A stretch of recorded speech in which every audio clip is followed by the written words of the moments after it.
What up, ball knowers? My name's Darian, and today I want to talk about the Broncos' upcoming free agents, and the big four being Marvin Mims, Riley Moss, Jaquan McMillan, and Brenna Jones.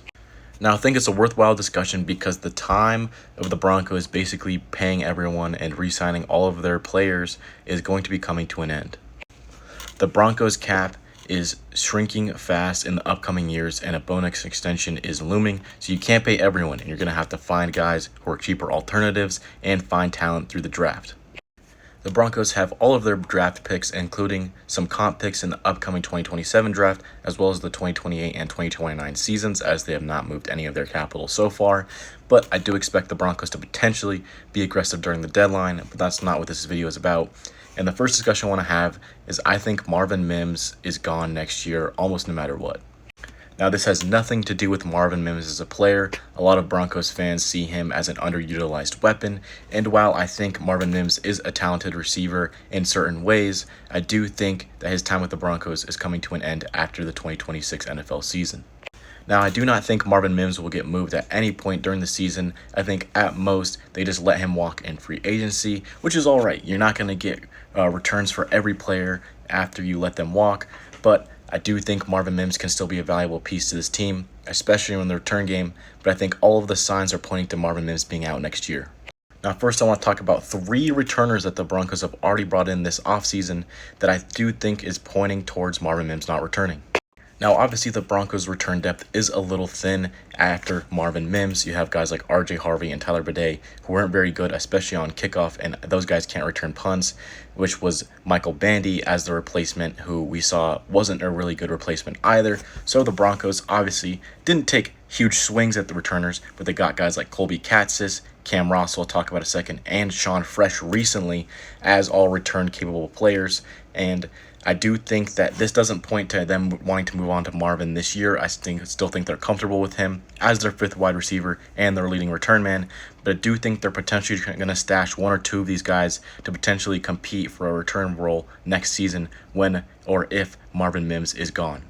Some people took this as the Broncos potentially looking to trade Marvin Mims before the season, and I think unless Marvin Mims specifically asks for out, I do think he'll be on the team, like I said, and I do think he still has a role on this team.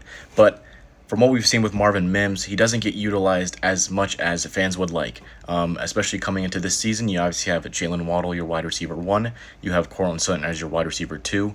Then it's kind of a battle for wide receiver 3. We saw Pat Bryant be the main wide receiver 3 to end the last season, taking over a little bit more even Troy Franklin snaps and being a heavy target before going down with obviously his concussions and his injuries as a whole.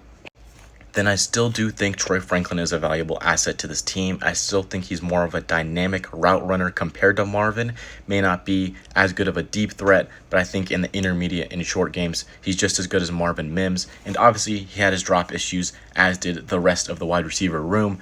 But Troy Franklin having 2 more years of control rather than Marvin Mims. 1, I think he's a cheaper alternative for the 2027 season, as I think Marvin Mims will be commanding around $10+ million at the least. So that once again leaves Marvin as probably the wide receiver-wise. Snap-wise, we don't know what the production will be. And unless Davis Webb changes his mind and makes Marvin Mims more of a wide receiver 3 role, which I doubt due to his lack of blocking ability and his seemingly lack of a route tree in-game. I've heard that Marvin Mims runs a ton of routes in practice and that he can run a lot of different nuanced routes, but he simply just doesn't do that during game day. So I do think Marvin Mims will slot in 5th snap count-wise. And I think Marvin Mims, while he loves the Broncos, he wants to stay here, and he loves his role as a returner, I think could be a wide receiver 3 exclusively on another team, especially coming next year. And I don't think the Broncos will be able to pay $10+ million to Marvin Mims annually, while they're also paying Courtland Sutton and Jalen Waddle. Getting into the contracts for a second, I do like Colby Katzis a lot out of Northern Arizona. He's got some swag to him. He's obviously got a dog. Being a small school guy, obviously you're going to fight to make this team, or at least the practice squad. And you got Cam Ross as well, who's a very veteran returner coming out of college. More of an older prospect, but if he's going to return the football, I don't really care. And then you got one of the high-end returners from the UFL in Sean Fresh. And while I think these guys are good I don't think they're ready to return for the Broncos right now, but they're good backup plans. Hopefully you can keep, like I said, one or two of these guys on your practice squad and potentially bring them up or elevate them if you need them. And I do think at least one of them could be a replacement for Marvin Mims next year. And one of the main reasons is Courtland Sutton's contract extension, which I think they may have messed with a little bit because I don't remember the dead cap and savings being this weird.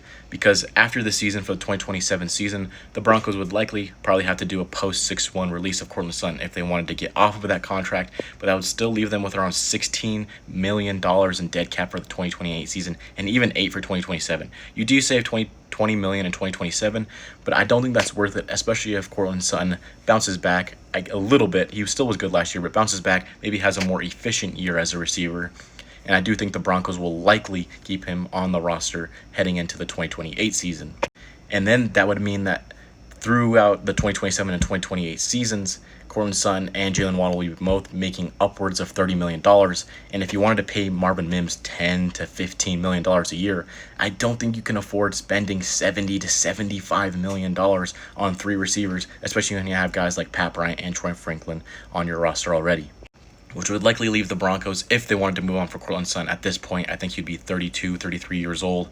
And as we've seen, Courtland Sutton isn't the greatest athlete, so I do think 2028 is a reasonable time to get rid of him. They obviously saved $21.5 million around that 2028 season, which would also be a season where the Broncos could potentially extend Bo Nix, and they would only deal with around $8 million dead cap for those 2 years. So I think that's much more of a viable option than the previous thought 2027 release. So I do think Marvin Mims will likely be on his way out at the end of the year, and I do think a lot of Broncos fans need to come to that realization that's a very possible outcome. I know a lot of people are like, pay Marvin, pay Marvin, pay Marvin. I just don't think it's in the cards when you have two top receivers making around $30 million for the upcoming season.